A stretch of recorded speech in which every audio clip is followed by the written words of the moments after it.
Y me da mucho gusto también comunicarles que vamos a iniciar una nueva serie de carácter escatológico, de carácter profético.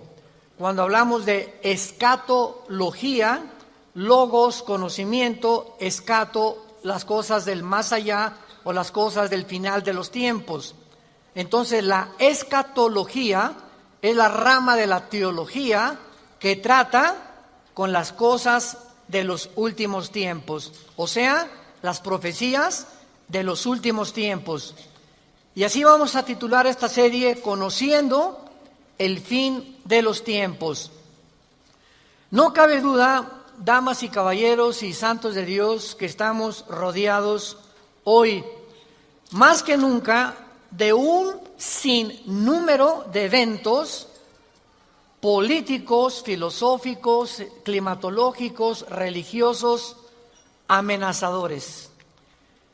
En el mundo siempre ha habido guerras, en el mundo siempre ha habido depravación sexual, degradación moral, siempre ha habido revoluciones, golpes de Estado, etcétera, etcétera, pero nunca todas estas situaciones u eventos habían convergido como en el momento en que nos encontramos actualmente. Si hiciéramos un breve panorama geopolítico alrededor del mundo, nos damos cuenta, ¿verdad?, que de México hasta abajo, hasta la Patagonia, están las naciones latinoamericanas e iberoamericanas ardiendo, por todos lados protestas, en Hong Kong protestas, en Irak protestas contra el gobierno. Es en Estados Unidos un clima que se está viviendo de demasiada tensión, donde quieren destituir a un presidente, etcétera, etcétera. El Medio Oriente ni se diga, continúa con el conflicto aumentando acerca de quién controla el petróleo, quién controla el Golfo Pérsico. Estados Unidos abandona a los kurdos, que es el grupo étnico entre Siria y Turquía, que defendieron a Estados Unidos durante la guerra del Golfo Pérsico. Y vemos un mare magnum en el mundo donde volteamos y estamos preguntándonos, en medio de tantas cosas, ¿quiénes son los buenos y quiénes son los malos? ¿Quién tiene la razón de todo lo que oímos en los periódicos, en la televisión? Unos dicen una cosa, golpe de Estado, no fue golpe de Estado, revolución, no fue revolución, los kurdos esto, Estados Unidos por acá, y estamos en medio de un mundo verdaderamente confundido. Sin embargo, la Biblia nos muestra que nosotros no debemos vivir en confusión. Ya cuando un cristiano dice, no sé quién tiene la razón, o creo yo porque los medios de comunicación, recuerden algo, ¿verdad? Los medios de comunicación, televisiones, radios, etcétera, etcétera, muchas veces tergiversan, las noticias de tal manera que llegan a manipularnos y hacernos creer lo que ellos creen. Entonces, dependiendo quién está detrás de los medios de comunicación, qué ideologías o qué filosofías o quiénes son los dueños de CNN o de BBC News o de Fox News, etcétera, etcétera, o en México, dependiendo quién se encuentra detrás, es la clase de mensaje que envían. Y cuando nosotros oímos en Fox News una cosa que contradice CNN otra cosa, y otros periódicos de México dicen una cosa, y otro periódico dice otra cosa, llegamos a preguntarnos, ¿quién dice la verdad? ¿No es verdad? Realmente, ¿quién dice la verdad? ¿En qué mundo nos encontramos? Realmente, ¿cómo podemos nosotros afianzarnos? Es como si estuviéramos en un barco que se está hundiendo y nos hemos echado fuera de la borda, como cuando el Titanic en 1910-12 se estaba hundiendo, nos aventamos al mar y nos agarramos de un salvavidas. Y ahorita así está el mundo, estamos tratando de buscar un salvavidas, algo que nos dé seguridad. Algo que ya no produzca tanta tensión en nuestras vidas, tanta angustia, porque el mundo vive angustiado. Hay demasiada ansiedad. La enfermedad número 1 que la Clínica Mayo en Rochester y el Hospital Hopkins en Estados Unidos, que son las dos clínicas médicas más respetadas que hay en el mundo en cuanto a evaluaciones y a sugerencias médicas, coincidieron hace algunos años en que el factor común denominador o la causa número 1, escúcheme con mucho cuidado, este es un dato que viene de clínicas médicas, no cristianas, la causa número 1 de las enfermedades mentales y físicas del ser humano en el siglo XXI es el estrés.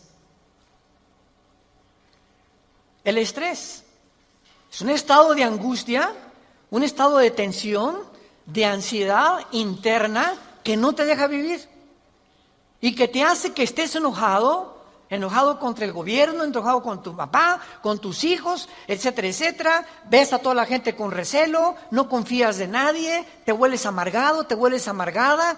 Y es el estado interno al que el ser humano está llegando porque hay demasiados conflictos en el mundo, demasiadas noticias.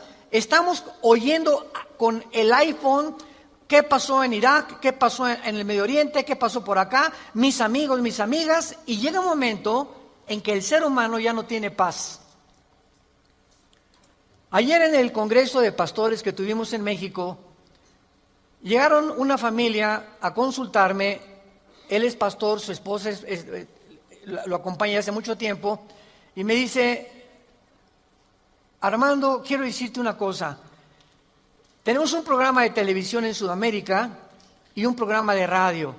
Y el otro día estaba radiando unas noticias, me dice la esposa, y ¿sabes una cosa? Que de repente se me olvidó todo. Entré en un estado de amnesia en el que ya no sabía ni quién era yo. Algo me pasó en las neuronas de mi cerebro que se me fueron todas las ideas. Y duré como 1 o 2 días, mi esposo asustadísimo, ¿qué me habrá pasado? No fue un golpe, no tuve un trauma y se me fueron todas las ideas.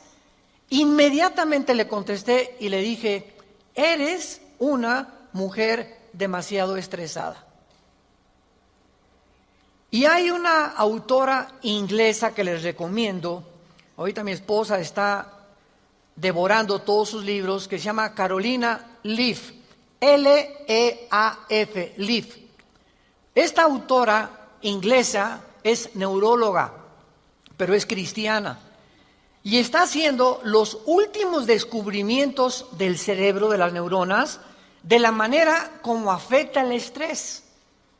Y en ese momento, cuando tú estás demasiado estresado y tienes demasiadas presiones, y los niños, y el esposo, y el falta de trabajo, y el buen fin, o lo que tú quieras mencionar, algo le pasa. Las neuronas son interconexiones eléctricas que tenemos, pero millones de células dentro del cerebro, y un solo alambrito por la presión mental, por falta de vacaciones o de que no aprendes a relajar tu mente, etcétera, etcétera, provoca amnesia, provoca enfermedades mentales y puedes llegar inclusive a la locura. Esto es impresionante, porque es como un árbol lo que tenemos aquí adentro. Y ella está descubriendo que cuando tienes pensamientos negativos, las neuronas se unen más rápido. Esto es increíble porque así nos diseñó Dios. Y cuando tenemos pensamientos negativos, las neuronas comienzan a tratar de desconectarse y vienen zonas negras en el cerebro que te impiden pensar coherente y lógicamente. Qué interesante que Filipenses 4:8 diga en la Biblia: en esto pensar todo lo que es bueno, todo lo que es justo, todo lo que es buen hombre, ocupa tu mente pensando cosas positivas. Porque la gente que está continuamente pensando el mal, o qué mal hacer, o estar negando a Dios en su mente, algo afecta las neuronas del cerebro científicamente. Y cuando venimos a la Biblia nos damos cuenta, ¿verdad?, que se están derrumbando todas las ideologías. El comunismo ya no es el comunismo, porque el comunismo que yo practiqué, por ejemplo, ustedes muchos saben que antes de que yo fuera cristiano, fui comunista, fui ateo. A los 12 años me decepcioné de la religión que nos inculcaron y llegué a negar a Dios. Las religiones son un engaño, todas quieren explotar a la gente. Esos eran mis pensamientos. Tenía el Che Guevara arriba de mi cuarto con un póster inmenso de él, y Marx y Engels y Lenin, etcétera, etcétera. Y para mí ese era mi mundo y era lo que yo creía era la respuesta, un sistema ideológico para poder cambiar la sociedad. Sin embargo, cuando descubrí, ¿verdad?, que este sistema era completamente contradictorio, como se demostró en 1990, que cayó el comunismo en Europa, cuando Mikhail Gorbachev confesó que era una ideología. Para que seas comunista, número 1, tienes que ser ateo. Escúchame con mucho cuidado. Número 2, tienes que ser darwiniano. O sea, tienes que creer que al morir no hay nada. Que vas a la tierra y que no hay Dios y ahí acabó. No hay otra vida, no hay mundo espiritual, no hay ninguna otra dimensión. Número 3, tienes que ser humanista, no humanitario, humanista. O sea, tienes que creer que el hombre tiene las respuestas para sus problemas. Ese es el humanismo. Cuando creemos que nosotros podemos resolver la pobreza, las injusticias, etcétera, etcétera. Que es la historia del fracaso de la Liga de las Naciones Unidas, la OTAN, la OEA, llámale como quieras. El hombre es incapaz de resolver los problemas que van más allá de nuestra capacidad para resolverlos. Ese es el humanismo. Entonces, si no hay esta plataforma, no eres comunista, es una mentira. Y ahora los últimos comunistas o los últimos demócratas o los últimos que han tratado de implementar diferentes sistemas de pensamiento, se dan cuenta que están ya mezclando una ideología, comunismo con democracia, con capitalismo, porque no ha funcionado. Porque es la confusión a la que hemos llegado. Y como dijo don Teofilito, en México ni lo podremos alcanzar jamás. Porque no hay ningún sistema de gobierno perfecto.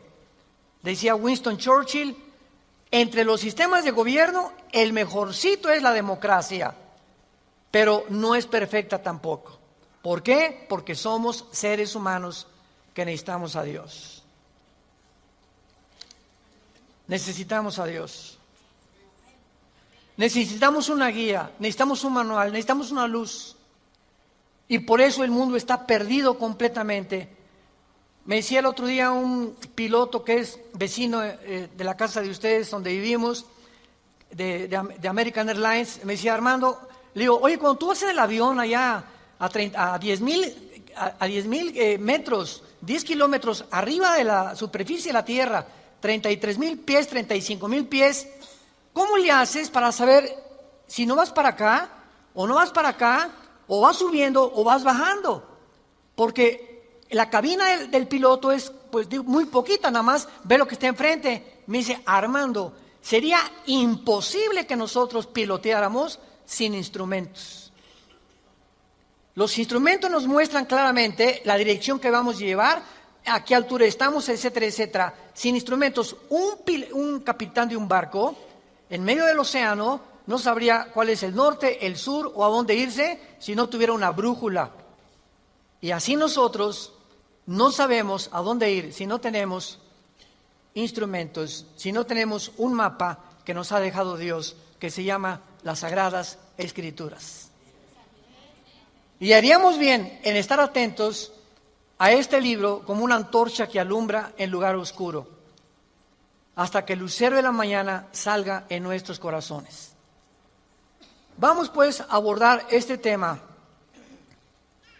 y esta serie, porque ante todos los eventos que está el mundo atravesando actualmente, que amenazan nuestra tranquilidad, nuestra familia, nuestro futuro, provocan ansiedad, angustia.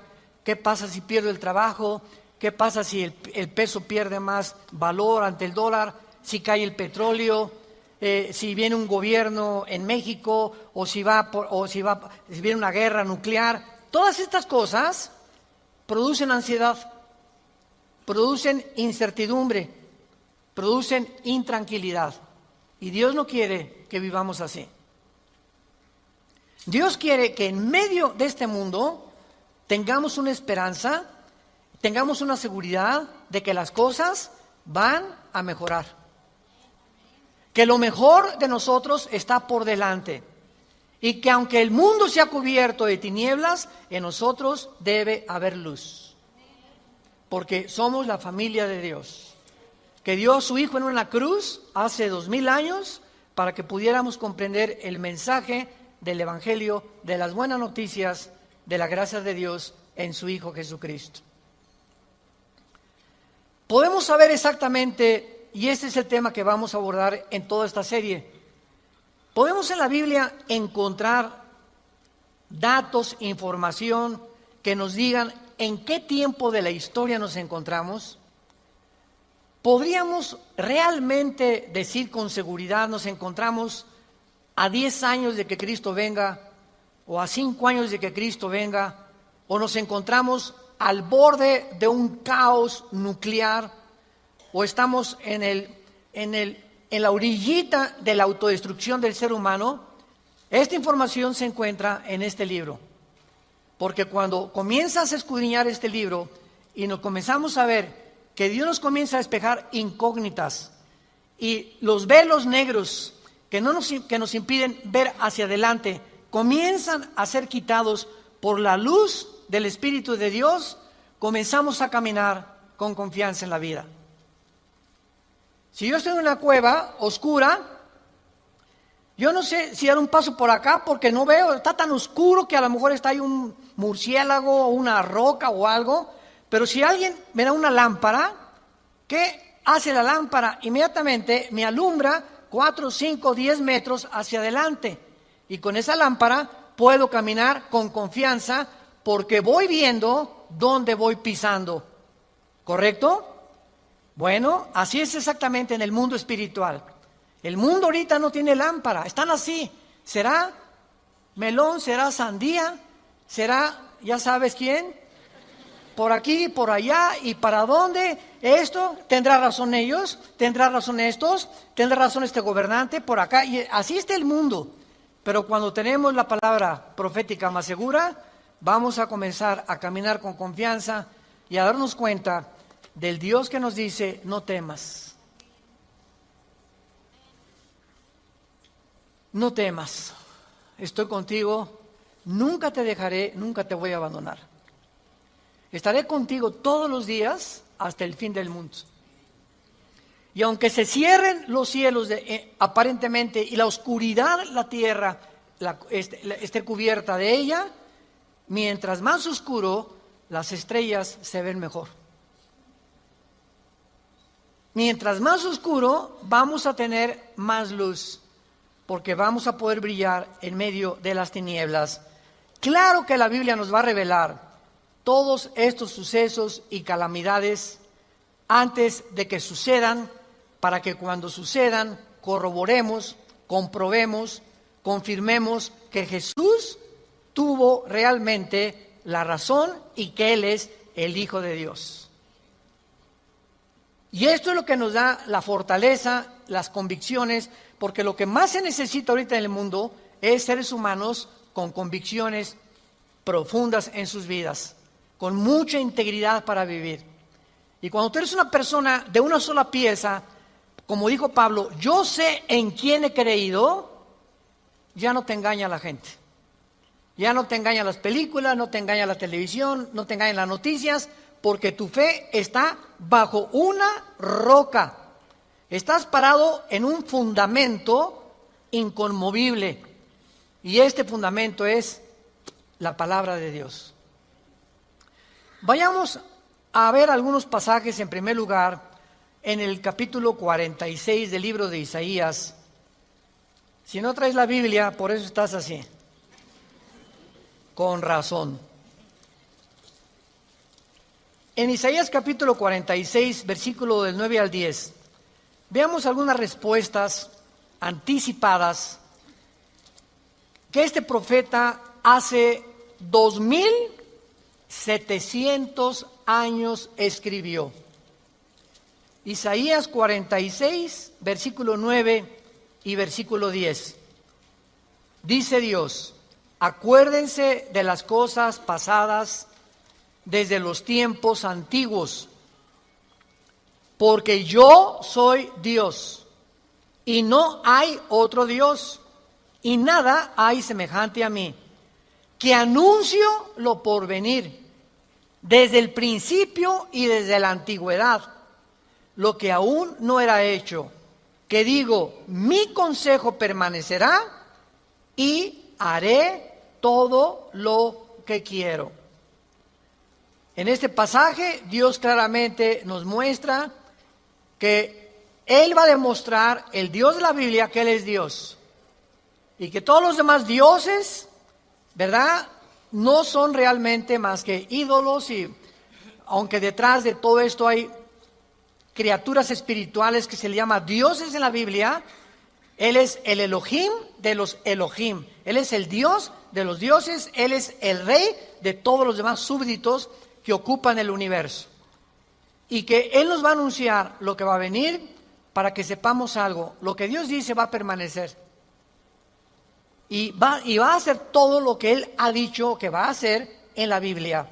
Veamos otro pasaje en el Nuevo Testamento, en Primera de Juan.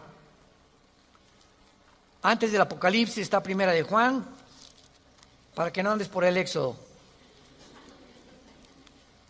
En Primera de Juan, capítulo 4, versículos 5 al 6, el apóstol, el último de los apóstoles de Jesucristo, que murió a los 93, 92 años de edad, fue el último que murió de ellos, escribe, Primera de Juan 4, del 5 al 6, ellos son del mundo. Siga con cuidado esta lectura.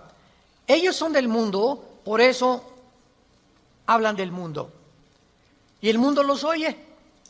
Nosotros somos de Dios. El que conoce a Dios nos oye. El que no es de Dios no nos oye.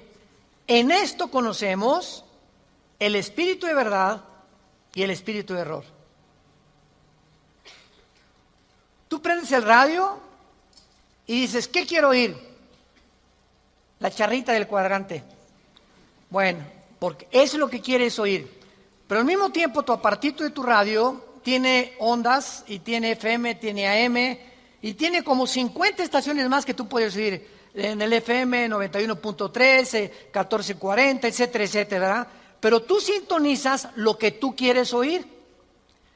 El mundo espiritual que nos rodea, ahorita aquí cerca de nosotros, todas estas ondas radiales y de video y de televisión están pasando junto a nosotros, pero ese aparatito las capta, son invisibles. Y el hecho que no las veamos no implica que no existen, porque aquí están junto a nosotros. Pero ese aparatito lo prendo y capta esa onda que yo quiero, o hay otra banda más chica, o hay otra más grande, pero capta, repito, la estación que tú quieres bajar del mundo invisible. Y así pasa en el mundo espiritual. ¿A quién quieres oír? ¿A Buda? ¿A Marx? ¿A Che Guevara? ¿A Lenin? ¿A los brujos? ¿A los astrólogos? ¿A quién estás sintonizando en tu mente? Ellos son del mundo. Si tú eres del mundo, vas a oír a los líderes del mundo, a los religiosos, a los brujos, a los que te han prometido que tienen alguna verdad. Y por eso tu vida está como está. Pero si tú quieres sintonizar la frecuencia de Cristo, entona a Cristo en la Biblia. Entonces, por la forma y a quienes oímos, podemos confirmar si somos o no somos hijos de Dios. El que es de Dios, oye a Jesús. Mis ovejas, Juan 10, oyen mi voz y me siguen. Y yo les doy la vida eterna. Y no oirán la voz del falso pastor. Y aquí se trata de tu destino eterno, de tu familia, de tu matrimonio, de tus hijos. Tienes que aprender a discernir la voz de Jesús. En medio de tantas voces en la televisión, en los programas, en los radios, en libros que hay que nos rodean por todos lados, ¿a quién estás oyendo? ¿A quién estás leyendo? ¿Qué tipo de lectura tienes? ¿Qué tipo de actividades tienes para saber si tú eres y tienes el espíritu de verdad o tienes el espíritu de error? Muy bien. En la Biblia tenemos tres principales fuentes de información de las profecías bíblicas. Esto es bien importante. Hay tres fuentes de información en la Biblia, que vamos rápidamente a verlas, que nos muestran la fase final de la historia humana en tres pasajes de la Biblia y que nos vienen realmente a confirmar en qué época nos encontramos. Estas tres son, en primer lugar, el Sermón del Monte de Jesús, que se encuentra en Mateo 24, Marcos 13 y Lucas 21. ¿Cuál es el Sermón del Monte? Cuando los discípulos se acercaron a Jesús, dinos, ¿cuándo será la señal del fin del mundo? ¿Cuándo serán estas cosas y cuándo será la señal de que tú vas a regresar? Y ahí Cristo comienza a enumerar una serie de eventos y señales. Habrá guerras, falsos profetas, muchos van a ser engañados, pestes, terremotos, y será el principio de los dolores. La segunda fuente de información se encuentra en Primera de Tesalonicenses, capítulo 4, del 3 al capítulo 5, versículo 4. Esta revelación la compartió el apóstol Pablo de los últimos tiempos. Y la tercera revelación acerca de los últimos tiempos la encontramos en el libro del Apocalipsis, del capítulo 5 al capítulo 19. En estos capítulos se encuentra claramente todo lo que la planeta Tierra y la humanidad va a atravesar. Ahora, muy bien, cuando estudiamos estos pasajes, podemos concluir que efectivamente vendrán tiempos difíciles al mundo, sorpresivos y amenazadores, que es de lo que hemos estado hablando en los últimos 10, 15 minutos. Nadie puede negar que vivimos en un mundo conflictivo, amenazador, que ha llenado al mundo, a los seres humanos, de ansiedad, de intranquilidad, de falta de paz, de suicidios, de mejor me quito la vida, o me emborracho, o me drogo. ¿Por qué los jóvenes se drogan? Pues porque es una forma de evadir la realidad. La realidad para muchos jóvenes es tan negro y tan negro lo que se ve en el mundo que ya no quieren o no creen que pueden atravesar esa cortina oscura, no creen que hay una luz detrás y se enfrentan a un mundo que parece que se los está comiendo, tragando, y prefieren salir de este mundo. Los que se drogan, ¿por qué se drogan? Los que se emborrachan, ¿por qué se emborrachan? Porque la realidad es tan cruda que no la quieren enfrentar en sus 5 sentidos. Entonces, detrás de cada persona drogadicta, alcohólica, etcétera, etcétera, se encuentra un conflicto interno espiritual. Porque como en el área forense, cuando tú estudias, yo recuerdo que hubo una época en mi vida que comencé a estudiar criminología, dactiloscopía y balística. Quería ser detective, imagínense. Siempre me ha gustado la investigación. Y me dio unos meses por meterme y compré libros, etcétera, etcétera. Y siempre cuando en esa área te involucras, los detectives o los investigadores siempre están buscando el motivo por el cual alguien le quitó la vida a la otra persona. Porque siempre hay un motivo del que cometió fraude. El motivo de por qué mató a su mamá. El motivo por qué abandonó a su esposa. Siempre detrás de cada acción hay un motivo. Y cuando descubrimos el motivo, nos ayuda a poder tener una pieza del rompecabezas más clara para poder averiguar o decidir quién fue el asesino o quién fue el ladrón o quién se encuentra detrás de eso. Y cuando nosotros vemos esto, ¿verdad?, que el motivo por el cual la gente hace lo que hace en el mundo, nos damos cuenta que el mundo está espiritualmente muriéndose. Y nosotros tenemos la medicina. Qué triste que tengas compañeros en tu escuela que estén tan confundidos, que no les has hablado jamás de Cristo, que tengas amigos que haces negocios con ellos, que tengas un taller de carpintería, de plomería, o eres mecánico o abogado en tu bufete o un médico, y la gente a tu alrededor, vemos a la gente, caras vemos y están llorando por dentro. Están deshechos por dentro. Que si esa hermanita, la enfermera que diga, ay hermanita doctora, ¿cómo está? Muy buenos días, ¿verdad? Y te encierras con ella y te pones enfrente de ella, te puede olvidar, se quitan esa máscara que están usando y caen en una expresión de llanto, de angustia que están escondiendo, poniéndose una máscara de aparente felicidad. Y así las personas que tú ves, no es cierto que son lo que estás viendo. Detrás de cada persona se encuentra un drama. Se encuentran problemas más allá de lo que podemos imaginarnos. Así que nosotros tenemos la respuesta y la medicina, qué estamos haciendo con ella, y vamos a dar cuentas en la otra vida de todas las cosas que nunca cumplimos en la palabra de Dios al compartir el mensaje de Jesucristo. Ahora bien, vayamos a Mateo 24 y veamos rápidamente que del estudio de estos tres pasajes que acabamos de mencionar, el Sermón del Monte, Primera de Tesalonicenses 4 y el libro de Apocalipsis, podemos concluir, para poner el tapiz, el fundamento de nuestra serie que vamos a seguir desarrollando, que efectivamente estamos en el tiempo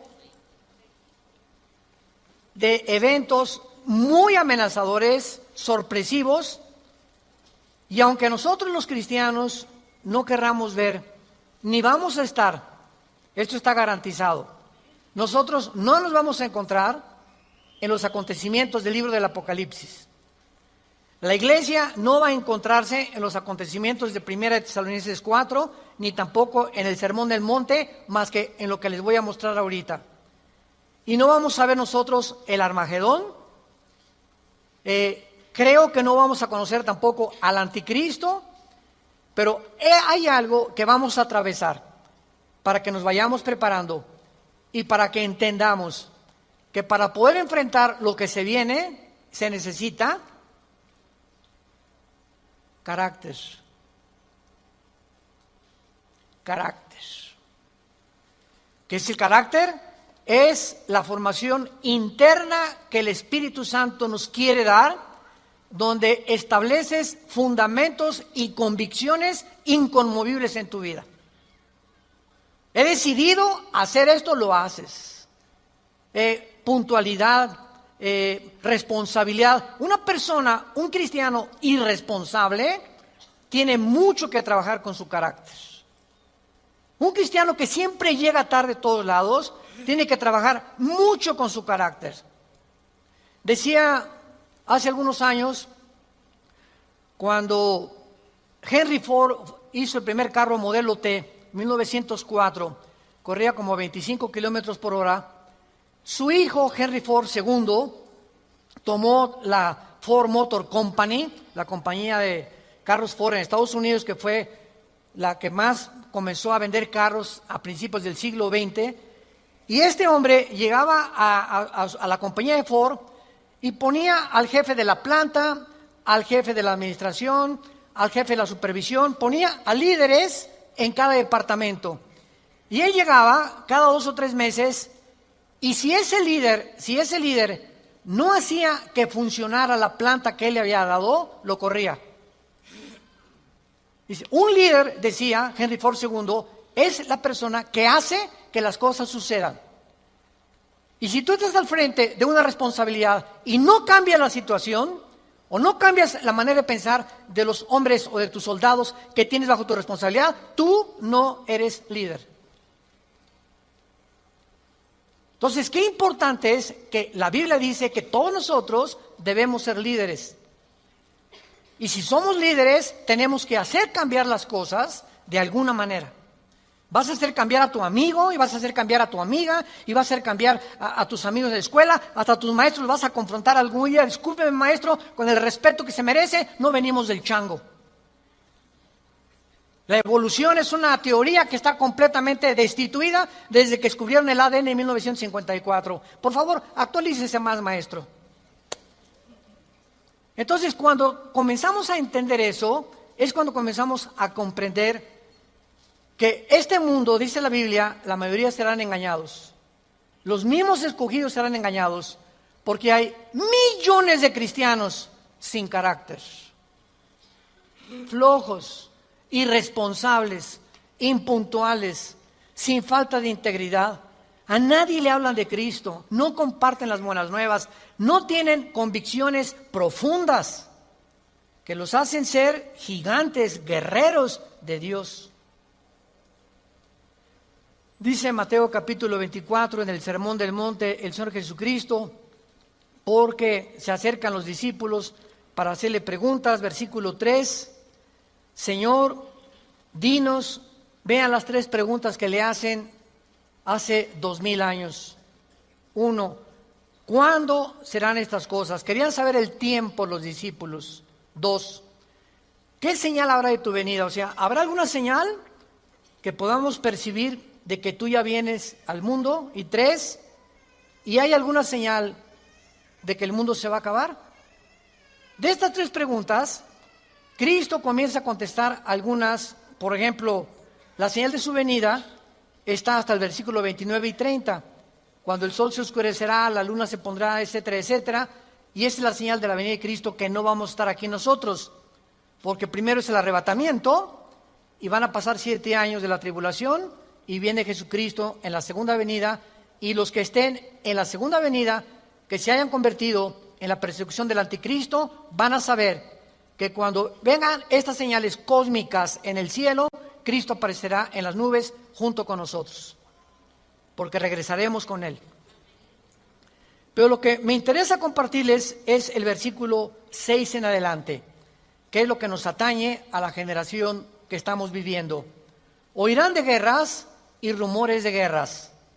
Miren que no se turben, porque es necesario que todo esto acontezca, pero aún no es el fin.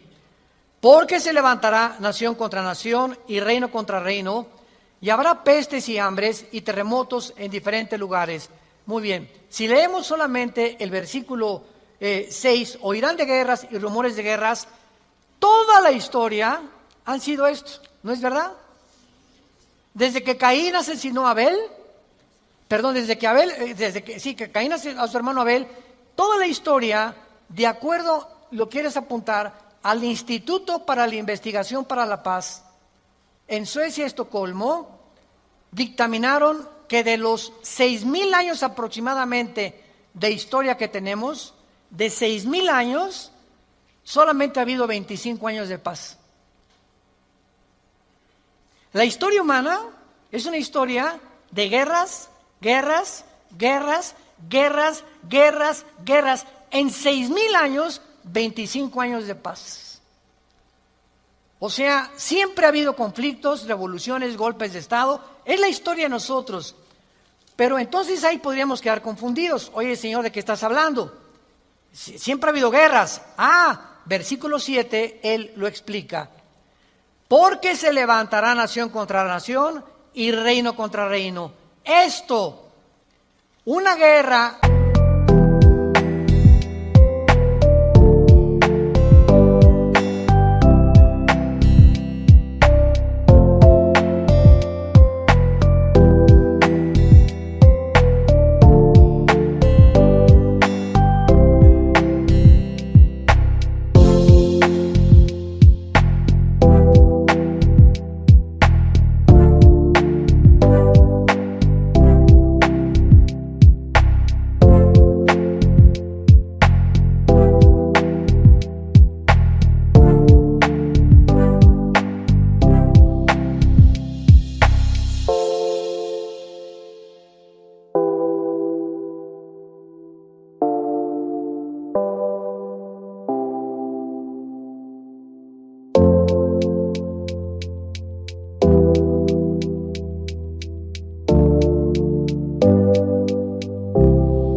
mundial, una guerra de carácter internacional, donde se involucraron 3 o 4 naciones contra 3 o 4 o 5 naciones, nunca sucedió hasta 1910, la Primera Guerra Mundial.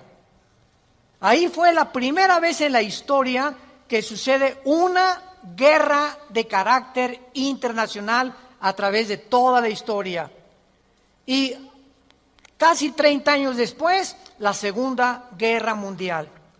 Entonces, con esto nos situamos nosotros en una plataforma bastante sólida y podemos entender que cuando Jesús dice, se levantará nación contra nación y reino contra reino, y habrá pestes, porque las guerras producen pestes, plagas, ¿verdad? Enfermedades, calenturas, hambres, terremotos.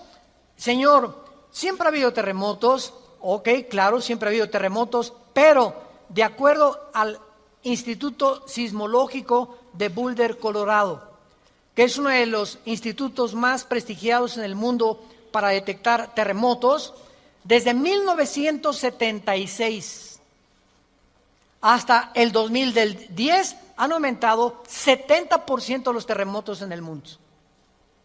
70% han aumentado. Es a lo que Cristo está diciendo, que iban a aumentar cada vez más los terremotos, etcétera, etcétera. Versículo 8. Y todo esto, aquí es donde nos encontramos ahorita. Nos encontramos en el principio de los dolores. Nos encontramos en un mundo donde el matrimonio ya está dejando de existir. En un mundo donde el ser humano está contagiado e infectado filosófica, religiosa, política, económicamente. Unos voltean por acá, ¿dónde estará la solución? Voltean a sus ídolos, otros consultan muertos, otros consultan espíritus, otros etcétera, etcétera. Es impresionante a donde el mundo se encuentra actualmente. Impresionante. Y esto es precisamente lo que Jesucristo nos quería decir para que estemos preparados. Ahora, muy bien, después de estos principios de dolores,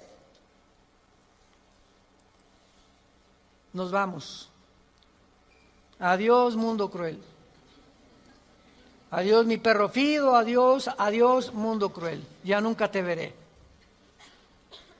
Después de este principio de dolores, van a aumentar, imaginémonos, van a aumentar las catástrofes en el mundo y los terremotos y las plagas y las pestes y la confusión, que va a estar el mundo en un estado tan grande de confusión que va a pavimentar el camino para que se levante un hombre en el Medio Oriente que la Biblia le llama la bestia. De todos los animales que el Espíritu Santo buscó, las hienas, los leopardos, los osos, los leones depredadores, no encontró el Espíritu Santo un nombre, un adjetivo para designar a este hombre, y por eso simplemente la Biblia le llama una bestia, un depredador, cruel, sanguinario, y su otro nombre es el anticristo. Todos los dictadores, síganme con cuidado, de la historia, todos han surgido de un mundo caótico. El caldo de cultivo para producir un dictador es que la situación se encuentre aparentemente sin solución. Corrupción, oscuridad, etcétera, etcétera. Y en medio de esto surgen hombres prometiendo mejorar las cosas. Hitler entró democráticamente. Stalin entró democráticamente. Saddam Hussein entró democráticamente. No es verdad que entren a través de un golpe de Estado los líderes, la mayoría entran a través del pueblo. Pero una vez que el pueblo los levanta, a ver quién los quita. Y en medio de esto es cuando el mundo va a ver en Europa que va a estar una oscuridad total en Europa. Ahorita la salida de Inglaterra de la Unión Europea, el Brexit famoso. Ahorita en Europa ya no existe, damas y caballeros, santos de Dios. Las únicas dos naciones que sobreviven en Europa es Alemania y Francia. España, Portugal, Grecia e Italia están hundidas económicamente, sin dinero para poder levantarse. Y no hay ninguna esperanza para estas naciones. Había el Fondo Monetario Internacional que lo estaba manejando Alemania, se les acabó el dinero ya. Y Francia está ayudando un poquito a Alemania. Y gracias a Dios que en Alemania la ministra Angela Merkel es cristiana. En todo el mundo es la única líder que sus padres fueron pastores y ella dijo en enero de este año, Europa tiene que regresar a Dios. Entonces, Alemania está sobreviviendo, Inglaterra se está yendo sin los impuestos que le pagan las naciones a la Comunidad Europea o a la Unión Europea. Ya no va a haber forma de sostener una Unión Europea, que era el sueño de los europeos después de la Segunda Guerra Mundial. Y está el campo preparado para que surja el hombre, la bestia, el anticristo, el hijo de perdición, que la Biblia profetiza que se va a levantar y va a traer soluciones al mundo, va a resolver problemas de la pobreza, de la economía, de la política, ideologías, y el mundo se va a asombrar porque este hombre no va a ser un hombre normal. Va a ser un hombre poseído por un principado satánico. Lo hemos visto en otras conferencias en el libro del Apocalipsis. Ya no nos da tiempo para eso. Pero va a ser un hombre que va a hacer milagros sobrenaturales. Y va a tener a un compadre que en Apocalipsis 13 se le llama el falso profeta. Que va a ser, fíjense, un líder religioso unido a un líder político. El líder político, el anticristo, va a usar a un líder religioso para que el líder religioso convenza al mundo de ponerse la marca el 666. Y cuando el líder religioso convenza al mundo y haga milagros, este líder religioso, el anticristo lo va a matar. Y va a deshacer la ciudad de donde salga el líder religioso, y el anticristo, a la mitad de los 3 años y medio, va a proclamarse. Según Tesalonicenses capítulo 2, del 3 al 4, se va a proclamar que Él es Dios. Va a entrar al templo judío, va a violar el templo judío y va a hacer que el mundo lo adore como Dios. Pero, ¿será eso posible? ¿Que pueda llegar la humanidad a tal grado de adorar a un hombre como Dios? La historia nos enseña que el hombre no aprende de la historia. ¿Se acuerdan de esa frase? Y el que no conoce la historia está condenado a repetirla. ¿Qué pasó con los césares romanos? Los césares romanos mandaron a la gente que los adoraran como dioses. Y los césares romanos se erigieron como dioses. Calígula mata a su familia. Nerón tenía de amante a un niño de 10 años. Era una depravación impresionante.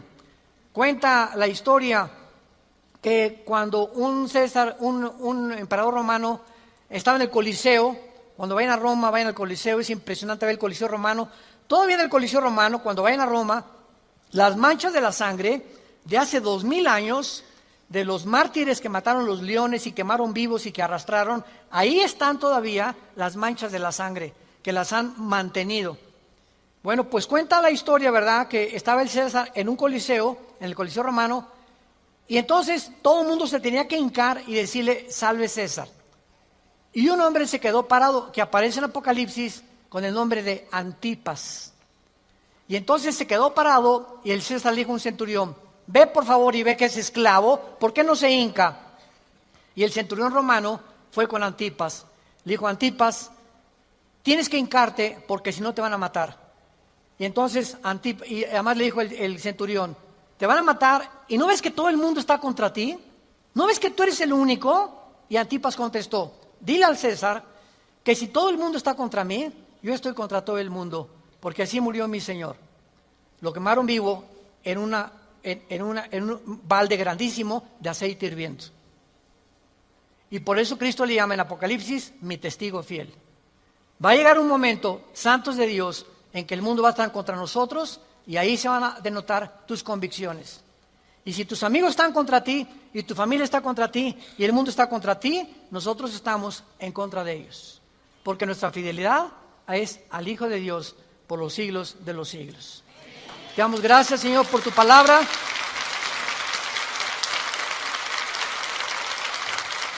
Bendito sea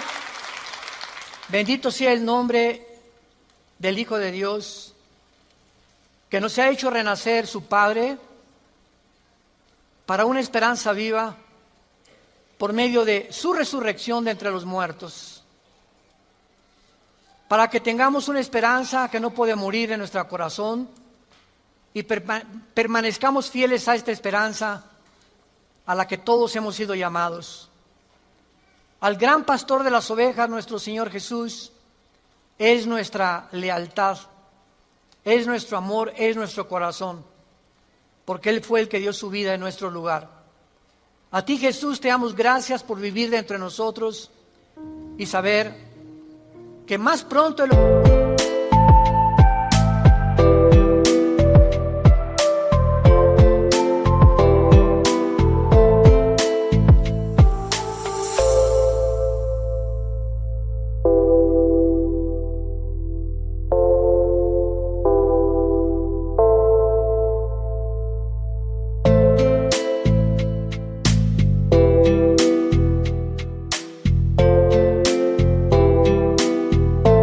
que nos imaginamos, vienes por tu iglesia, vienes por aquellos que han sido fieles hasta la muerte, que han mantenido firmes sus convicciones en medio de un mundo confundido, donde estos hijos e hijas tuyas han permanecido inconmovibles en la fe, aferrados a la roca, a la palabra de vida, que es la que nos ha dado la vida eterna. Te damos gracias, Señor, porque sigues llamando al mundo al arrepentimiento, a que se vuelvan a ti. No somos dioses, somos seres humanos, agentes morales, débiles, vulnerables, irresponsables de todas nuestras acciones, pensamientos y palabras. Y daremos cuenta algún día, después de nuestra muerte, de todo lo que hicimos mientras estábamos en este cuerpo que es temporal. Un cuerpo sujeto a la corrupción, pero dentro de nosotros el alma y el espíritu vivirá eternamente. Si tú esta mañana quieres invitar a Cristo y aún no estás seguro de que tienes la vida eterna o segura, dile simplemente estas palabras: Señor, te pido perdón por mis pecados. Creo que en esa cruz pagaste por ellos con tu sangre y que a los 3 días resucitaste de los muertos. Y porque creo que vivo, te pido en este instante, Señor Jesús, que entres a mi vida como mi Señor y mi Salvador. Tendré el poder ahora, de la corta vida que me queda, vivirla para ti, conocerte, adorarte y morir en paz, al saber que mis pecados han sido perdonados y que me has amado hasta la muerte. Oramos en tu nombre, bendito Jesús. Amén. Gracias a Dios por esta palabra maravillosa que Dios nos ha dado, la palabra de Dios. Gracias, Señor, por este libro maravilloso que es la Biblia.